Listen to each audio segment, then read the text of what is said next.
Thank you all for being here. It's always an honour when people decide to give up one of their evenings to come and hear me talk about something that's important to me. It's very gratifying, so thank you all for being here very much. 3 Threads of Abstraction is the name of tonight's talk. I would like to echo Charles' sentiment in acknowledging that we are standing on land that always was and always will be Aboriginal land. I'm going to start with just a few caveats. One is about diversity and the canon. You're going to hear a lot about the history of art tonight, and it's not my fault, but the history of art is replete with men and mostly absent of women, and everywhere possible I try to correct that balance, but it's not always possible, and I just want it to be very clear that that's not my bias. That's a bias that exists outside of my hands. I also have to say that my bias in terms of where my expertise sits, if I can call it expertise, where my interests sit, is much more about the Western world. So I wish that some of the artists that I was showing you today came more from the Far East, the Near East, other parts of the world with which I'm less familiar, but mostly you'll be hearing about art and artists from the Western world. I also need to say this is an overview, not a survey. It's very hard to talk about the history of abstraction in 1 hour. This is an amazing, I don't know if anyone's familiar with this diagram, this is an amazing diagram that Albert Barr created in the run-up to his opening of MoMA. He was the inaugural director of MoMA, where he spoke about the history of modern art as he saw it.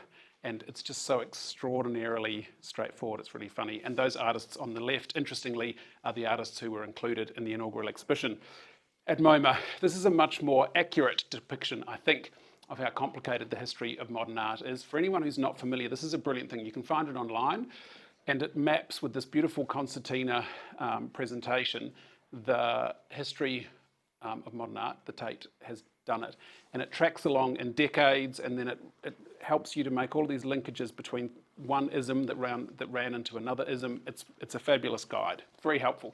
So that's just to say I'll do my best to try and contextualize where all of my art interests sit, but it's not so easy. I also need to be very clear about my expertise. I'm not trained in art history. I'm not an art critic or an art scholar. I've learned a lot about art along the way. My expertise sits, as Charles said, in the worlds of architecture and museology, and in particular where they intersect. So I'd like you to think of me more like maybe a Richmond football supporter who's been all about the team for the last 30 years. That's sort of how my interest in art can be located. When I was thinking about how to talk about this work, people who know me and my interest in art, who aren't in the art world, tend to ask these same 3 questions. And I think for a lot of people, abstract art can be very difficult to come at because they assume that there's some kind of secret or inside knowledge to which they're not privy, which I think is not necessarily the case. But I often get asked, what is it? What does it mean? And of course, is it any good? And one of the challenges, particularly with minimalism, is that we do have this genuine risk of the emperor's new clothes being in play, where just because there's nothing on the canvas doesn't mean it's automatically great art. And so there's this interesting tension, and I think that's where, as someone who's always enjoyed art that tends towards the minimal, I really enjoyed getting to know what makes these artists tick. And hopefully today's talk will give you a little sense of what sits behind that interest. The talk is in 3 parts. For those of you who have been to my talks before, you'll know that I go to a little bit of trouble to provide some context at the top of the talk so that what comes after is located somewhere in this sort of broader corpus of knowledge. So we're going to start with a little section just about semantics. Then I'm going to give you a broad history of abstraction, and then we will finish with the meat of the talk, which is to speak specifically about the 3 threads of abstraction, which is the name of the exhibition that I've curated upstairs. So we begin with semantics. Abstraction as a word is from the Latin that translates to draw away from. So in other words, abstraction is to separate something from something else. And as you'll see, that can take very many forms, but that is really literally what abstraction means. And there are a number of definitions, but these 4, all from the Oxford English Dictionary, are useful, I think, for tonight's discussion. The quality of dealing with ideas rather than events, the process of removing something, the process of considering something independently of its associations or attributes, and freedom from representational qualities in art. Clearly the most relevant for tonight. But this is another definition that I found actually on a tech website. Abstraction is a word that gets used a lot in tech, and I thought this was sort of interesting just in its provocation. It says that abstraction is the process of removing characteristics from something in order to reduce it to its essence. And that's an interesting prospect because for those of us who love minimal art, often it feels full of content. It's just a different kind of content. And so that idea of reductionism or reductiveness is something that can be seen through a positive or a negative lens, I think, depending on the viewer. And as we just wrap up how we might define abstract art, there are sort of three key aspects that define abstract art from figurative art. The first is that it's non-representational, meaning that it doesn't necessarily represent anything outside of itself. And there are loads of synonyms. They're used interchangeably. Different people use different versions of this: non-objective, non-figurative, non-pictorial, non-referential. But in the most basic sense, we are saying that this is art that is not necessarily interested in trying to depict something that exists out there in the world. Then, very particular to abstract art is the primacy of aesthetic fundaments, including form, colour, composition, process. So we're saying here that we're talking about art that's very much interested in what it is, what it's made of, how it comes to be, rather than the story that it's telling. And finally, and very importantly, I think, subjectivity, which is to say that it's very much up to the viewer to decide what it means to them, how they receive the work, their response to it, etc. And I'm reminded of this brilliant stencil work by Christopher Wool, where he says, the harder you look, because that's exactly what I find is the case with abstract art. We move now to history. In history, until the modern period, art really existed for two reasons. And both were about documentation or the recording of real things. And those were people or places, and usually people of importance and places of importance. So in the case of people, of course, we're talking about portraiture, which came in two forms, painting and sculpture. Isn't that such a great photo of a conservator? I just think it's such a good sense of the scale of that huge man. And then, of course, with places, we're thinking about landscape. And what's really interesting about how fundamental these bases of art are is that when we look at works that are either a portrait or a landscape, they have an implied aspect ratio, which we all use. Anyone who's ever printed something on their printer from a Word document, for example, will have chosen whether it's in portrait or landscape format. So it's that ingrained in the way that we think about aspect ratio that a portrait will always be in a vertical format and a landscape will always be in a horizontal format. And what's really interesting here is when you look at the naming of these beautiful works from Caillebotte, the work on the left is called Young Man at His Window. So even though we're talking about a human figure in a setting, it's very clearly about the figure, therefore a portrait.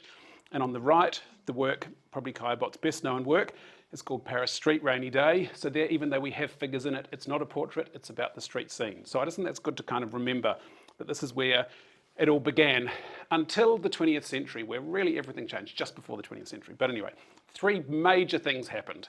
And we always need to be thinking about the schism that we can never really imagine just how outrageous it was because we're so used to these innovations now. We live with them all the time. It's a bit like tall buildings. We're just used to buildings being tall, but of course they didn't used to be. So three really key things happened in the 20th century that broke with all of the historical conventions. The first was collage. There are many art historians who say that Picasso's great contribution to the history of art is not Cubism, but actually his use of collage because it predates everyone else's. So he was the first to take things that didn't necessarily belong together and co-locate them or juxtapose them to create a new picture plane. So that's happening in 1913. Meanwhile, we've got Kurt Schwitters, who had a very long interest and practice in collage, who was one of the Dadaists. And this is important to mention because Dada is this tiny period in art history that happened to give us two of the three great innovations of this period. Collage, of course, is still very much part of contemporary art practice. This is from a series from the New Zealand artist Jacqueline Fraser, the great Sally Smart. So we still see collage today. It remains and interest. And often it is about jamming things up against each other that mightn't have naturally had a relationship, and then that relationship is enforced just by co-location. The second innovation, which also comes out of Dada, is the ready-made. And this was really incredibly significant. Again, we're all used to seeing objects that we recognise from life in a museum or a gallery setting. But when Duchamp took this urinal and lay it down and said that in the act of changing its orientation and painting something on it and putting it in a museum, that an everyday object was elevated to an art object, the world sort of lost its mind. But we live now, of course, with a huge amount of art practice which is dedicated to the ready-made. Rosalie Gascoigne, brilliant example on local ground, who always worked with found objects and elevated them to artworks. This is New Zealand's Bill Culbert, who uses these fabulous plastic containers and runs neon tubes through them to create these very beautiful light sculptures. So now when we look at that, we can see that as an artwork and it doesn't feel like heresy. But in these early days, particularly with the work of Duchamp and some of the other Dadaists, it was really highly controversial. And the idea of the ready-made remains very interesting to conceptual artists. So this is the English conceptual artist Peter Liversidge, who works a lot in neon, and this is one of his works, ready-made. So that idea of the ready-made remains very much a contemporary notion. And then that brings us to the third of these key innovations, and that of course is abstraction, which is the point of the talk today. So we begin with Impressionism. So the modern period is synonymous with the 20th century, but it actually began in 1860, and it began with Impressionism. So we're talking here about a series of artists who for the first time were interested in trying to take reality and shift it in some way to remove what we would now consider photorealism. And they did that for many reasons, and Monet's big interest, as many of you will know, was about trying to create some kind of movement in the canvas that suggested the way that light actually moves in reality. He always painted en plein air, as they say, outside, and that was really the interest of Impressionists. So Australia has an extraordinary history of Impressionism. Clara Southern, the wonderful Clarice Beckett.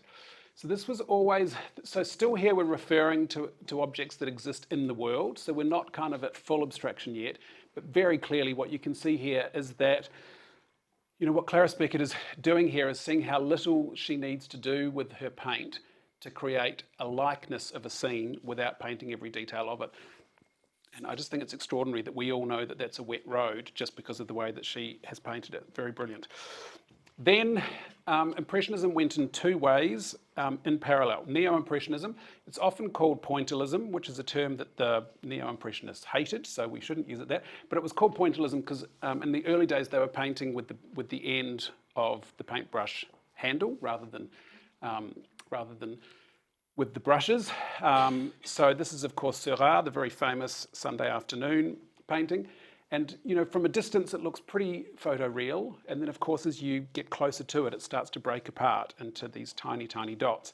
And then as Seurat and Signac and the Neo-Impressionists continued, the work started to get rougher and rougher, so the strokes became a little bit more brave.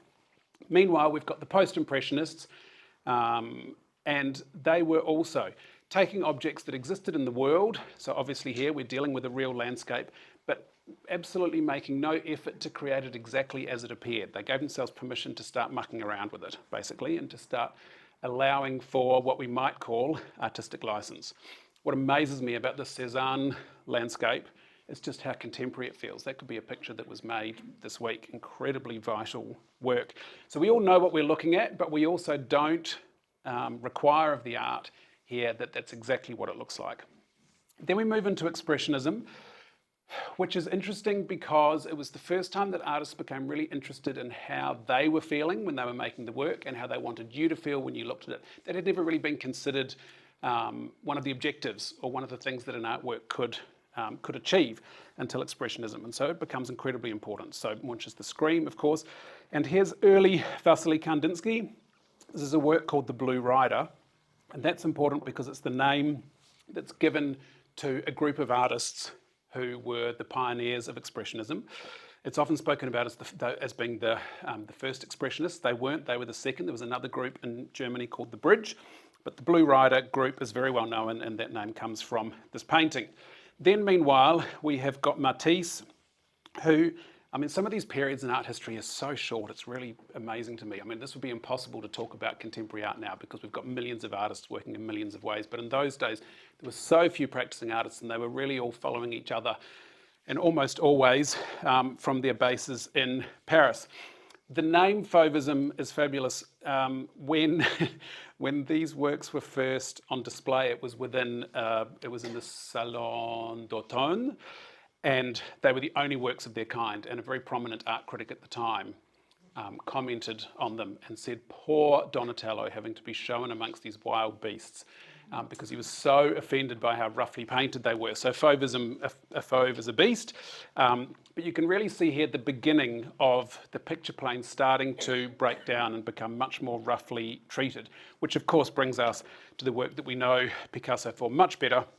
But you can really see here that legacy of collage in the work, this ability for things that exist in two picture planes with two perspective systems sitting alongside each other and allowing us to look at the same face from two directions. And again, we're looking now at a version of abstraction where we can see the violin just in the work, but only just. And so we're starting to break apart this requirement of art needing to depict something or to have any kind of a likeness to the source material to be considered good. And then we start getting into full abstraction. So here we have suprematism. This is the work of Malevich. Constructivism, which was based in Russia. Amazing pictures coming out of that period, and often also typographic. So there's a very, for graphic designers or the history of graphic design, this was a very rich period. This is a work from Al Lissitzky. And then meanwhile, so absolute concurrent in terms of the passage of time, we're now in Holland, of course, and neoplasticity is a movement that really just belongs to Mondrian on his own. So the dates, for example, that are given to neoplasticity are from the first work that he made until he died. So there aren't many artists who were so particular or distinctive in their practice that they have a whole movement that's attributed to them. He also sits more broadly within another Dutch style, which is called De Stijl. So this is Theo van Doesburg, one of his colleagues and one of the De Stijl artists, and you can see just how similarly these artists were dealing with very straightforward but sophisticated questions about composition and line and colour. And so suddenly, almost overnight, we're ending up now with art that has got no interest in what you would call an external referent. So there's no reference here at all to anything that doesn't exist specifically on this picture plane. Meanwhile, we've got other artists who are still working with abstraction, but in a way that's rooted in reality. So Purism was about flattening perspective. So they were always, if you can imagine, squashing objects from reality and creating a two-dimensional image of them. And this is Le Corbusier, best known as an architect, but a very fine painter, and often would paint murals on the interior walls of his buildings. But Purism, again, very short-lived period, but very easy to spot once you know it. Then Kandinsky, who before gave us the Blue Rider, which was sort of the beginning of Expressionism, at this point he started to move into geometric abstraction. This is probably his best known picture, yellow, red, blue. But what's really interesting about this time in abstraction and the role that it played was that these works were still being made by artists who had started as expressionists and were still very interested in what an artwork made you feel like or how they were feeling when they painted it. So we've got artists like Kandinsky and Albers and lots of others who were dealing with either geometry or with colour, and they were really interested from an almost scientific perspective in how these things made you feel. So these weren't meant to be purely intellectual exercises. They were meant to have a spiritual or an emotional kind of effect. And then we've got other artists who are incredibly interested in finding a way to create form using geometry on a canvas. So the great Ellsworth Kelly. His works often seem completely abstract, but they were always based on things that he saw in the world. So this is a photograph by him. There was a wonderful big show in New York a few years ago of his previously unseen photographs.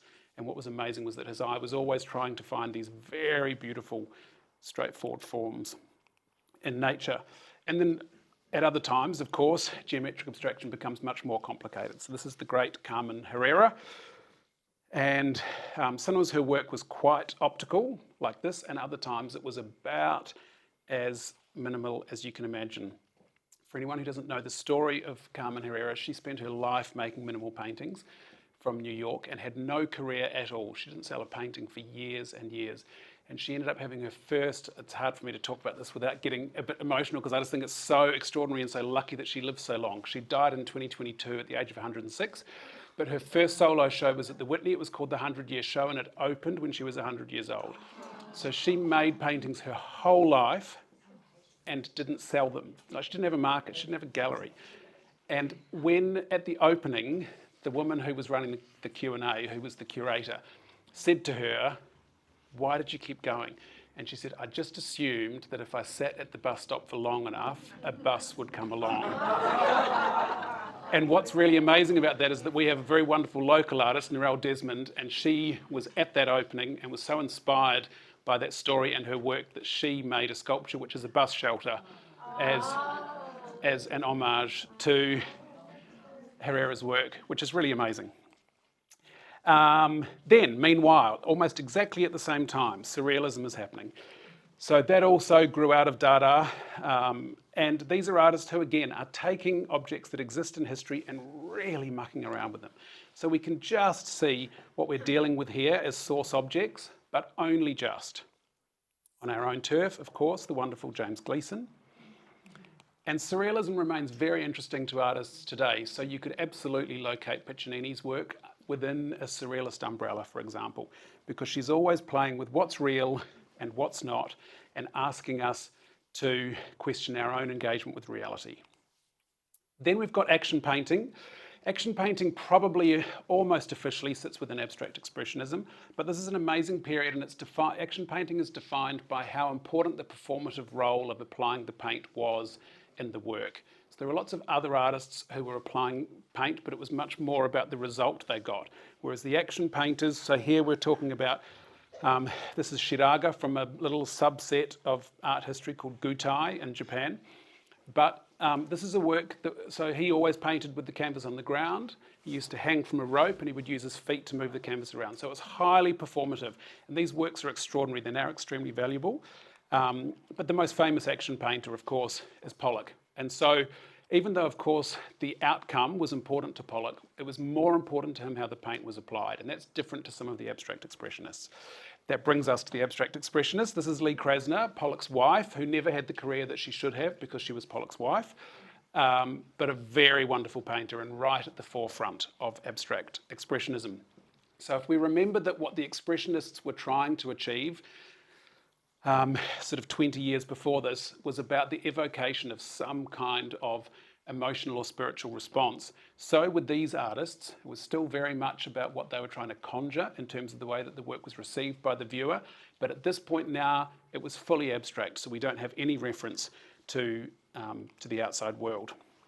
Willem de Kooning, the wonderful Joan Mitchell. And then we get to Rothko, who's an important artist in this because he becomes the hinge between probably the two most important periods of American art in the 20th century, which are abstract expressionism, where he very squarely sits, but he was very interested in how much he could remove from the picture plane and still create some kind of response in the viewer. And so he then becomes the hinge to the next very important movement, which was minimalism. So minimalism is a period that existed in America beginning in the 1950s, and it's one of our three threads, so we'll come back to that in part 3 of the talk. Chromatic abstraction. So chromatic abstraction and geometric abstraction, they sit alongside each other. Often artists are interested in both of those things concurrently. We've got one of those artists sitting right here whose work is upstairs.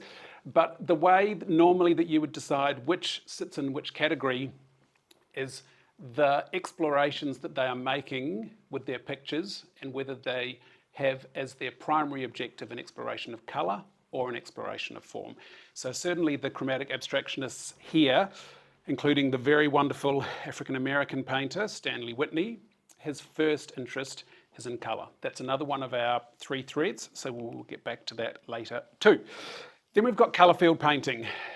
It's a very easy moment in art history to enjoy because it's just so sumptuous. It's sort of like dessert. So this is Helen Frankenthaler, who's got a very beautiful work in the NGV collection.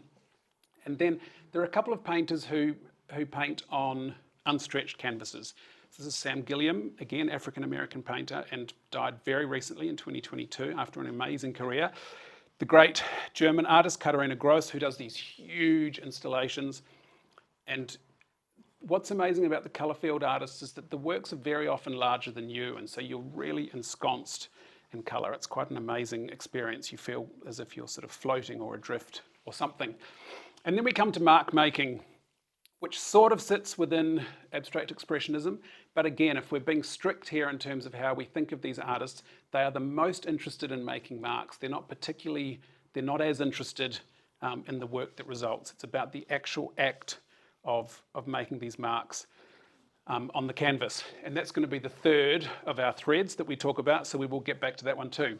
And finally, the last real kind of innovation in terms of abstraction was this subset of abstract painting called op art. Op short for optical. Bridget Riley was the leading proponent of it, and she was always playing with what she could do with a two-dimensional picture plane to create the sense of three-dimensionality. And it's something that I've always noticed about particular Aboriginal artists who are also very interested in the abstraction of a landscape. So this is the very wonderful Doreen Reid Nakamara, who has this incredible ability to create the impression of contours on a completely flat canvas. Just a very quick sidebar, Nakamara, who's always been a favourite of mine, had a work that went to auction last week, and the price guide was $20,000 to $30,000, and it sold for $231,000. So that's pretty amazing. Anyway, very gorgeous work, and this is a work from the collection at Quagoma in Brisbane, and they show it horizontally. So they set it on a plinth, which is very lovely to have an abstraction of a landscape actually created or actually displayed horizontally. So it turns out we've actually been here through 20 threads of abstraction. There are a couple of little subsets that we could have gone off and spoken about tonalism or divisionism, but these are kind of the main ones. So that is kind of the history of abstraction in the 20th century. And these are the three on which we're now going to focus for the remainder of the talk. So here we are in part three threads of abstraction. I've written an essay to accompany the exhibition, which is on the website, and I think you'll probably be able to access it through the QR code. But I just thought that it was worth mentioning a couple of the sort of the key themes that made their way into that essay as we kick off this talk, given that it was always designed to accompany the works upstairs. There are 5 key themes, I think, that talk about my interest in this kind of work. The first is plurality, and as you can see, I always try to go to a lot of trouble to expand the way that we think about things rather than reducing them. It seems too easy and a bit lazy these days in a very complicated world to be always trying to reduce everything to a binary. And I think without getting political, I think we can all accept that many of the world's problems today are, just as straightforwardly the fault of this need for one side to be right or the other, rather than the acceptance that many things can be true at once. And it's one of the things I love the most about art, is that you can actually appreciate that all of these things can coexist. They don't require one to be wrong for another to be right. Ambiguity is very interesting to me, and as you'll see, I'm attracted to art often that has more than one reading. So I love a photograph that appears like a painting, or a painting that appears like a photograph. I really enjoy it when you're being asked as the viewer to engage with the work and have some kind of communion. So that notion of ambiguity is really important to me, and I think is very different to how a lot of people engage with abstract art, which feels very reductive and simple and like it's not saying much. I often find that's not the case. The idea of being in a work's thrall is very important to me. As if anyone reads the essay, you will read my interest in abstraction began when I was at architecture school, and I had a Viscom tutor, visual communication tutor, who suggested that I go and see the works of a Scottish painter called Callum Innes. And I'd never really seen works that had so little, or objectively, so little content on the canvas. But there was something about them that I found so magnificent that I couldn't really step away. And so that feeling of being in the thrall of a work is one of the qualities that I love the most about abstraction and certainly minimalism. And for me, it becomes the most dependable barometer. If we go back to right at the beginning, when we're talking about the Emperor's New Clothes, for me, if the work is not the result of a really sophisticated, disciplined practice, then it won't hold me in the same way. I think you will sort of know deep in your bones when you're standing in front of a great work. Process is really important to a lot of artists, and maybe it's the architect in me, but I'm very interested in how these works come to exist in the world. So as I take you through them, I'm sure you'll notice I'm very interested in how they were actually made, the story of the manufacturing, if you can think of it on those terms, of the work. And similarly, I'm very interested in the practice of an artist.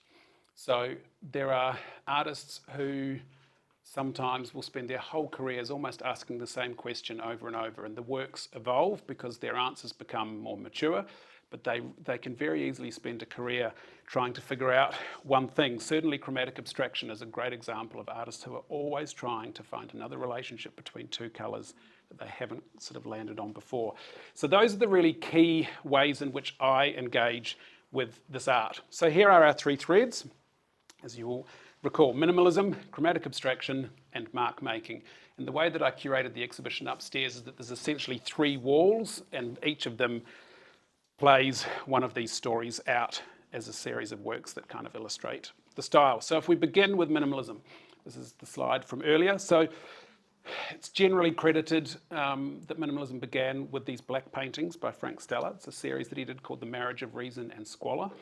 And people just had never seen pictures like this before.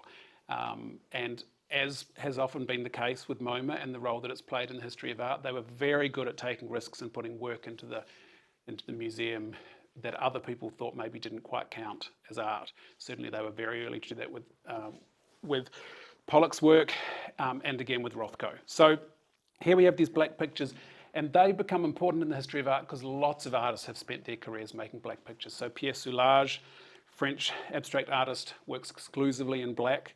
And there are times when he'll say that it's a chromatic work and it will be like black and the deepest purple that you've ever seen. Like you can only just tell the difference between them. And for him, that's like really colourful. But black is an incredibly giving way to deal with art. In New Zealand, the very wonderful Ralph Hottere worked almost exclusively in black. And then that gave rise to the idea of the monochrome, which remains very much a current affair. This is a current work by the Sydney-based artist Marisa Purcell, for example, and then the very wonderful Melbourne-based artist Tomislav Nikolic, who is still, often his works have got edges of contrast colour, but very often he's still working in this idea of the monochrome. So the monochrome becomes a trope very much within minimalism. Meanwhile, there was minimal sculpture happening. Carl Andre is famous for his sculptures. He's also, if anyone loves a slightly juicy podcast, there's a great podcast called The Death of an Artist. His wife died falling out of a window, and the world has never quite decided whether he helped with that. And so he's this very contentious figure. But he also was the first one to think that you could put a whole stack of bricks in a very orderly fashion in a museum and call it art. So he was sort of doing here with bricks a little bit like what Duchamp was doing with his plumbing fixture. But these works of Carl Andre's are very well considered and exhibited around the world. Solowit sits in the same territory. You'll notice that all of these are artists who are based in New York. So in the same way that all of those early periods of art history that I was speaking about were almost exclusively coming out of Paris, this time was a very busy time in New York. So Solowit worked almost exclusively in three dimensions, always with Platonic form, mostly a cube. And every now and then there was a two-dimensional work that was still based on a cube. This is an incredible series. For anyone who's been to Deer Beacon in upstate New York, this is a series of works that were installed on these walls in situ, so they're installed directly onto the walls with a set of instructions that he left. So these were installed posthumously, but he left a set of instructions of how these works could be created. Here's Agnes Martin, extraordinary minimal painter, and you know, in the same way that Soulages is dealing with black or things very close to it, Agnes Martin is dealing with white and things very close to that. So, you know, this work has almost imperceptible ribbons of lemon and grey and very soft terracotta, but she would consider that a chromatic work. Then we've got the zip paintings of Barnett Newman. Again, these were pictures, now we kind of look at that and we can understand it, we've got words for it. And often the thing that's so interesting to me about the history of art is that when the Fauvists, well actually that's a bad example, the Fauvists did know they were Fauvists, but very often, you know, the abstract expressionists didn't know that that's how history would refer to them later. They were just making work that felt relevant to them. So this is just amazing to me to imagine people going into a museum and they were used to seeing works from history, and suddenly they're dealing with this huge big blue thing with a stripe in the middle. But these zip paintings were really important and remain important to a lot of artists who deal in abstraction. So this is current work from the great artist Hugo MacLeod, who's working here in steel and using a weld line to recreate the zip from Barnett Newman. And people are very open about their references. There's a lot of homage to those mothers and fathers of this movement. Joe Bayer always works with these very large canvases with tiny borders, and I don't know if you can even see from there, but it's a black border with just the tiniest little strip of colour that sits between the black and the white, and that's her interest. So she's always playing with what that's kind of the territory where her experimentation happens, is between the black border and the white canvas. Donald Judd, of course, dealing always three-dimensionally. Often with boxes and things that sat in a world somewhere between sculpture and furniture. He made furniture as well, but this is probably the work for which he's best known, these amazing stacked boxes. And there's a great artist Mexican artist called Jose Davila, who works exclusively by mining the archives of well-known artists. And so this was his version of the Donald Judd boxes, which I think is just completely brilliant and like serious and funny all at the same time. Dan Flavin worked exclusively using fluoro tubes to make work. And Flavin's great because in one sense all he was doing was installing a light source, but he was always installing it in places where the light source was effectively creating some kind of an abstract picture. So the way that the light is falling here on these walls in this corner was the thing that was actually interesting to him. This is John McCracken. So we're really at the kind of height of minimalism here. This is a plank which is leaning against a wall in a mirror polished green. And you can just maybe see that there's a reflection in there of the wall opposite. But there's really, this is the sort of art that a lot of people might be overheard saying that their kid could have done this, and I can see why they would think that. This is Helen Calder, one of my favourite New Zealand artists, and this is her homage to McCracken, where not only has she done the plank, but she then has this beautiful skin of paint that sits at the bottom, so it looks like the paint has been poured in liquid form, which I think is really smart. Mary Corse is a very late career artist. She's a little bit like Carmen Herrera. She's not quite as old. She's still with us, but she's had a very long career making paintings that no one wanted to buy. And then in the last 10 years, everyone's decided how important she is. And she makes these extraordinary works. And I don't know if you can see there with the resolution, but there's a dark grey and then there's another grey. And what she's actually painting in there is those little fine crystals that they use to make road markings that are reflective. And so these works light beautifully because those reflective stripes, of course, are picking up the light. Anytime we get to a slide that's got one of these sort of lozenges as the backdrop, that's a work that's upstairs. So there's a bit of a code there to help you. As much as I wish that was upstairs, it's not, but this is. So this work kind of starts the show, but it's also important to me because this is Callum Innes, who is the artist, as I mentioned before, who was the first minimal artist whose work I saw in a gallery. So this is a beautiful work on paper. He's, as always is the case with Callum Innes, he's a Scottish painter, has always been working with colour in a very minimal way, and his works are very interested in the making of the work. So this is gouache on paper, and as you'll see upstairs, there are two edges where he's torn the paper, and it actually, it gives you almost like a little X-ray view of all the layers of gouache that he's applied to end up with that colour. So it's not as simple as it appears. He does some work in watercolour, but the work for which Innes is the best known is these exposed paintings. So he's been making these for about 30 years. You may have seen them in any of the great galleries. And this is a great example of an artist where, for me, there's an aesthetic response, of course, but then once you understand the practice and the process of the making, it's that becomes a huge part of your aesthetic appreciation. So always with Callimenis, he's painting on white canvas. He applies a strip of pure pigment, so he's always painting in pigment. Every pigment, when it's in pure form, appears as black. So on the left, have we got a pointer? Yes, we have. So this is pure pigment, and then this is the actual colour of the pigment. And as soon as he's applied it horizontally, that way across the canvas, he's then taking turpentine and cleaning it off.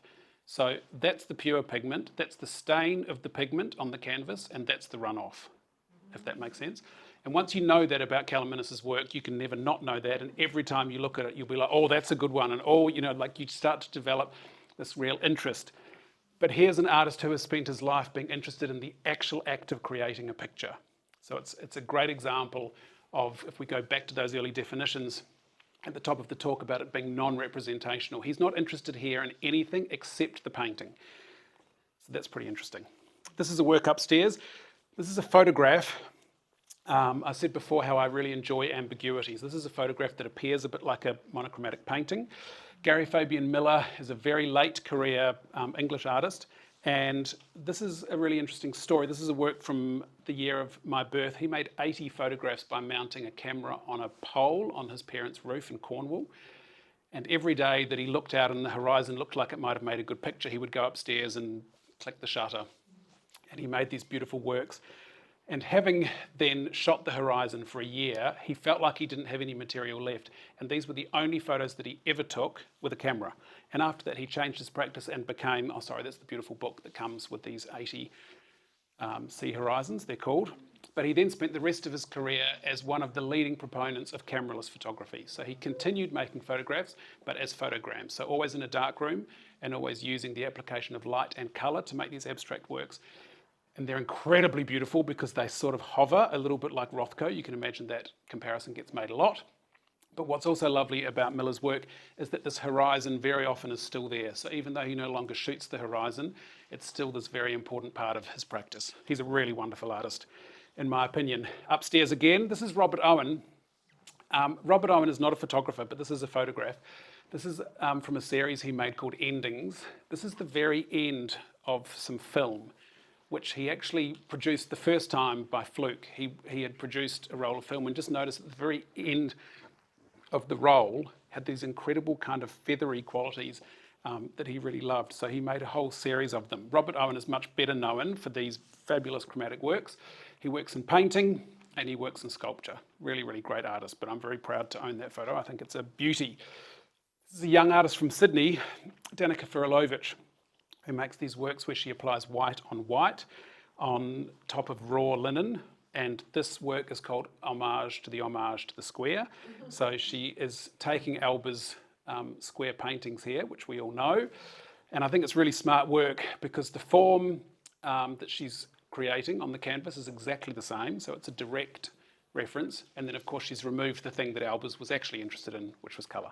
And I mentioned before Jose Davila, the great artist with the good sense of humour, who takes these artists' work from the archive and presents them in a new way. He makes these beautiful mobiles that are based on the proportions and the colours of Albers' squares, and then they hang on a central steel cable and the squares all rotate a little bit like a Hills hoist. It's the best. Really, really clever artist. Upstairs again, Daniel von Sturmer, very good friend of mine, very wonderful man, mostly known for making video work. But every now and then he does work that's two-dimensional, even though this isn't quite two-dimensional, as you'll see, because he creates a cyc at the bottom of this work. It's painted directly onto aluminium sheet, and he creates a curve at the bottom, so you get this beautiful shadow where it sits off the wall. And then he's applying paint here. There was 12 works in the show. They were each a different colour, but all monochrome. And he's applying that with an airbrush by hand until he feels like he gets the right gradient. Very beautiful work. And there's a second work of his in the show. And back to that theme of ambiguity, this looks like a photo that's out of focus, but as you'll see, it is just fuzzy. And what we're actually looking at here is a photograph of a shadow.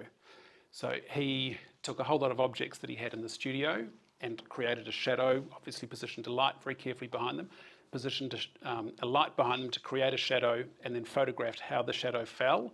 And then, as you would expect from Daniel, because he's brilliant, he's the head of the art school at Monash, so he's a very smart cookie. He then reproduced the photos at 1:1. So this is from a copy of Frieze magazine, and this is reproduced at the exact size of a copy of Frieze, if that makes sense. You'll see two others of the works from the series in the Justin's collection on the first floor. So that's minimalism. Chromatic abstraction. You will recall this very beautiful work from Stanley Whitney. Anyone who's been to Sydney Modern may well have seen, there's a Stanley Whitney work that the Caldors donated in the Art Gallery of New South Wales collection. So he spent his whole career, speaking of artists who spent their whole career asking the same question, this has always been his interest. What happens when you put colours next to each other, and what inherent relationships can you start to create? And I just can't look at his work without thinking of Sally Gabori's work, who also, a little bit like Australia's Carmen Herrera really, came to fame very late in life. And her works are always abstractions of memory and or place, but the way that she puts colours together is so particular. She's got a palette that no one else has ever used, and she's so interesting in the history of Aboriginal art because almost always there's some kind of, excuse me, some kind of a shared understanding that you would use the colours of your country. That's just never really been what drove her. So we see colours coming out of Sally Gabori's work that you just don't really see from other artists. Very amazing. Then Daniel Buren, who spent his life working with colour and stripes. Anyone who knows those little cylinders at Palais Royal in Paris, that's his best known work. So he's been working with black and white stripes for a very long time, but he's very interested in colour and what happens when you juxtapose two colours against each other. Angela Bullock, really great Berlin-based artist who makes these beautiful totems. And again, the exploration is always about the relationship between the colours. There's never two works the same. Sarah Morris is a filmmaker principally, and everywhere that she goes to make a film, so she makes these art films which are always based on a city, and then she takes samples of the colours that to her mind defined that city, and then she creates these very beautiful pictures. And so it's very interesting to see the role of these platonic circle forms here, and that's how we know that her interest is mostly in colour. Speaking of circles, Damien Hirst has made loads of these, but they're pretty great. He's a figure that people love to hate, but he's actually just a really, really good artist, I think, and knows more about colour than most people. As does this joker. Gerhard Richter is best known as an abstract expressionist, but for all of his career, he's made these very minimal colour chart works, they're called, and they're vast.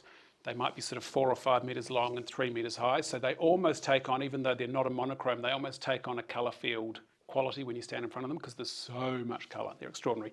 And then the great Liam Gillick, who incidentally used to be married to Sarah Morris, who makes these beautiful works where he applies colour as a powder coat to these aluminium. So these are almost like sculpture that's wall mounted. But again, very, very interested in the relationship between colours. And then we head upstairs. So this is a series of 4 song paintings by David Sequeira, another very close friend of mine. These works were made in 2020 during COVID when he wasn't able to go to a studio. So he made all these works at home because they're on A4. And they're called songs because they're painted on musical staves. But David has spent his life working with colour. His PhD is about the theory of colour. And he's a very wonderful artist. And as you'll see when you get close to them, the way that these colours all speak to each other, I just find completely extraordinary. And if you believe that art can have a spiritual component, for me these do start to feel almost ecclesiastical, or they've got kind of a stained glass window feeling, or there's something about them that feels like it might be sort of reaching into another realm. There's David standing with his vessels that he adores. So this is someone who literally lives in colour. This is Dr. Anna Finlayson, wonderful local artist who's also got a PhD, whose interest is also about colour theory. And so she is always working almost like sample boards with these works. This is from a very early series of her work. And again, when you get close up to it, you'll be able to see them upstairs. When you get close up to them, there's a very meditative quality in the way that Anna works, because every one of these samples has to be applied in exactly the same way, because once it's on the paper, you can't take it off. So you can imagine it's the sort of enforced stillness where you have to be applying every colour sample in exactly the same fashion. And then the same artist, but slightly later work.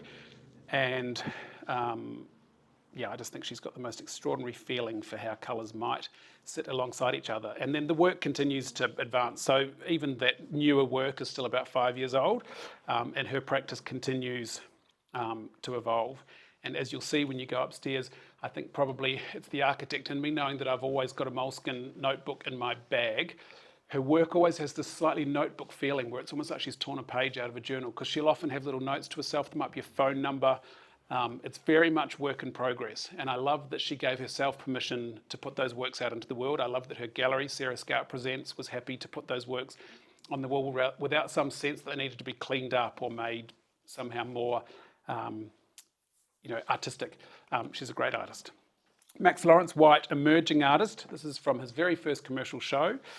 I love Max's work. I think he's got an incredible feeling for colour. And as a New Zealander, we've got a lot of important artists in the history of New Zealand abstraction who paint in a very similar way. So when I first saw Max's work, it felt very familiar to me. It reminds me of Gordon Walters and Grecian Albrecht, and I think he's a really clever painter. And again, that's a work from a few years ago. This is current work, so his practice continues to evolve, but his interest in colour remains. This is Michael Hurrigan, who happens to be in our midst, which is very lovely. One of my dearest friends, but also a very wonderful painter. And this is a beautiful series of 4 that just have the most lovely conversation with each other. And this is a great example for me. Of course, the work has a geometric component, but it's so clearly about the relationship between the colours and the conversations they're having, and the fact that those 2 reedy oranges are the same colour, but they feel so different because of the figure-ground relationship with the colour that they're painted on. I can look at these works for a very long time. And as with all artists, the work continues to evolve. And if you follow Michael's art, you'll know that every time you see it, there's a new innovation. And we come now to the third of the 3 threads, which is markmaking. So here we are. As I said earlier, it probably starts with Cy Twombly, but of course, markmaking has been something that humans have done from the beginning of time. If you think of rock paintings and bark scratchings, and we've always had this interest in trying to create some kind of a mark that says, I was here. And so markmaking sits also within lots of other art movements. But for me, I would define markmaking as a standalone practice when the primary interest is in the actual application of how that mark is made. Here's a great example of that. The great Lucio Fontana, who made marks on his canvases with a scalpel. So he's literally making marks in the canvas and creating this amazing terrain. And then another Italian, this is Castellani from the Zero group, who would use dowel and then stretch the canvas over it. So we have this sense here that we've got this kind of abstracted geometric terrain, but for him it was all about the positioning of the dowel, much more than the stretching of the canvas. Gunter Ferg has made a career out of these scribbles. This is definitely in the territory of my kid could do that. He's a very, very important artist, but he has spent his life scribbling, always with oil stick, never with paint. And sometimes they're quite vast.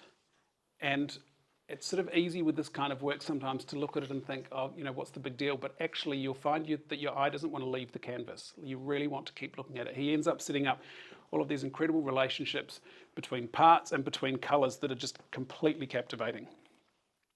Zhu Jinshi, one of the best known contemporary painters in China, working currently. Again, it sits kind of in the realm of abstract expressionism, but you can really feel the application of the paint here. And she paints with very, very thick paint. It will be a conservator's nightmare down the track, but like 3 or 4 centimetres thick on the canvas. It's quite amazing. And again, continuing this conversation about how Aboriginal artists have been dealing with abstraction for just so many thousand more years than any of us have. So often these paintings are about depictions of a story that happened in real life or a place that exists in real life. But you can't look at this work and not think about the actual application of the paint onto the canvas. It's so much about mark making. As of course, is Gloria Pecciaro's beautiful work with this incredible, to watch, I haven't seen her do it live, but I've seen footage of her applying paint, and going back to that idea of the meditation, the way that she applies paint is absolutely consistent for every mark. It's quite amazing. Christopher Wool, that was his stencil painting at the beginning of this talk, The Harder You Look, but he has another practice which is very much about abstraction. And he's really interesting because He applies things to the canvas and he erases them. And so he's one of the artists that people are interested in, a little bit like Calaminis uses turpentine to take the pigment off the canvas. Christopher Wool also uses turpentine, but here to kind of scrub things away. And that's a pretty interesting way to make a painting, that you sort of make the painting and then you have to unmake it to end up with this finished product. And Mary Weatherford, one of my favourite artists, whom I would own if I could, but I'd have to sell my mother. She makes these huge works on huge canvases where it sort of sits almost a little bit between action painting and mark making, because she makes these huge gestures with very thin paint, so it almost reads a little bit like Lara Merritt's practice, if anyone knows Lara here in Australia. The paint is very thin, so it almost reads as watercolour, and it's got a sort of translucency to it. But then she introduces as her kind of, she says it's the final mark that she makes, this neon that then sits across the canvas. It's just so great. Back to Cy Twombly. So he started out with those sort of scratchy works where he was really almost just doodling on the canvas. And then it became much more about using his arm. These are really big pictures. Reminds me a little bit of Mike Parr's work, if anyone follows Mike Parr in Australia, where it's very much about the diameter or the radius of the arm. So these are big pictures that he's making with the full extent of his wingspan, essentially. And then these works for which he's the best known. If anyone's been to Houston, to the Menil collection, there's a whole building that's dedicated to his blackboard paintings. And these, a little bit like Barnett Newman's zip painting that we saw before, Cy Twombly's blackboard paintings, they have a very important role in the history of art. There are lots of artists who continue referring to them. So I'm very proud to own this work. You'll see this upstairs. This is Idris Khan, who's become quite an important English artist. But this is a very explicit reference to Twombly here. And continuing that theme of ambiguity, this looks like a chalk drawing on a blackboard. What we're actually looking at is a composite image of loads of photographs that he's taken of his own marks, which he indeed did make with chalk on blackboard. And then he's layered those, and this is actually a photograph. So it's a photograph that's mounted on dye bond. But he makes these beautiful blackboard works too, as does another great artist, Guijarro, who photographs blackboards from tertiary institutions. And he never mucks around with them. It's really great. So he's just a documentary photographer, but he's sort of got his favourites where he'll go around. And of course, now mostly people who are working in universities are working on whiteboards, so these works will never be made again. But you can really feel the gesture of the duster there as that class is being taken off. And then the genius of his work, a little bit like Daniel von Sturmer, who reproduced those shadows at real size, he produces these at the exact size of the original blackboard. So they're like these kind of big, they're great. Really, really great. This is upstairs. I'm proud to own this work. This is Hugo Koha Lindsay, a young Māori artist who is based in Auckland. And this is a great example for me. I liked this work the second I saw it, but I was very lucky to see this show, and Hugo walked me around. And what you wouldn't know looking at this work is that it's not a painting. It reads as a painting, but he in fact paints directly onto the concrete of his studio floor. And this is a print. So he makes a monotype print. So he applies the canvas and lets it grab the paint that he's applied. And then we're actually seeing the reverse of that image, if that makes sense. And what's really great about this work, you'll be able to see it upstairs, is that there are lots of sort of smaller, little sort of slightly knobbly bits. Those are his wrists and knees from where he's had to go, because it's a huge canvas. He's had to make his way across it to make sure that he gets the contact of the paint onto the canvas. And as he's doing that, of course, he's making marks just with his body. So it's almost got a slightly performative quality too. And his practice continues to evolve. He's such a good artist. And what's really interesting is that as he starts to now slice these works and stitch them together, we start to get these really interesting relationships between the marks that he's making. And this is a current work of his, and how much does that look like a Cy Twombly blackboard? It's really, really interesting to me. We're nearly there. This is Nick Berry. The tiny, tiny little picture that you'll see upstairs, it's like smaller than an A4. But what I love about this work is that you can just see exactly how he made it. You know, there's just every single stroke that he made, even though here we're not talking about the gesture of a full arm radius. What we do have is a very decipherable way of applying paint, and here with a palette, not with a brush. And then the very wonderful Lili Kalinapangardi, who paints almost exclusively with white dots on a black background.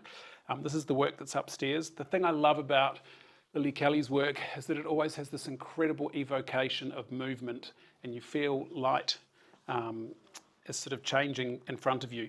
This is another work of hers. This is the work for which the style of work is for what she's best known for.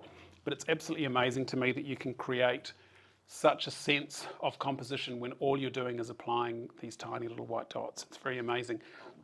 And that, I wish this was upstairs, but this is where we're going to finish up because it just brings the whole thing to a very nice full circle moment. I think this is the very great Daniel Boyd, in my opinion, the most important artist practicing in Australia today. This is an abstract work of his that was included in Venice in the Arsenale show, the group show, in 2015. But what Daniel Boyd is better known for is these extraordinary portraits. So they're based on family photographs.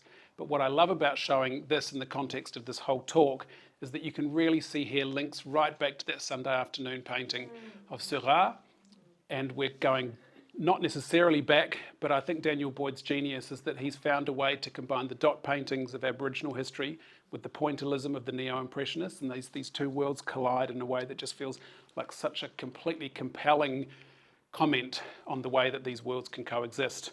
And on that basis, I think we're all wrapped up. This is the work that you'll see upstairs. Thank you very much for your attention.